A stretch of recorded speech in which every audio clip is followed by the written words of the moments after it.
คนอะไรเป็นเจ้าของที่ดินได้เงินค่าเช่าปีแล้วเป็นพันๆล้านแต่พาตัวเองมาตกระกำลำบากแบบนี้นี่นะบ่นเป็นหนีกินพึ่งเลยคุณว่าที่ภรรยา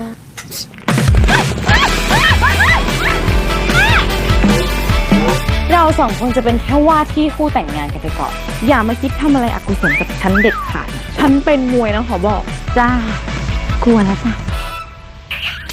ถ้าเกิดว่าเราสองคนได้แต่งงานกันจริงๆคุณจะต้องยกที่ดินผืนนั้นให้ฉัน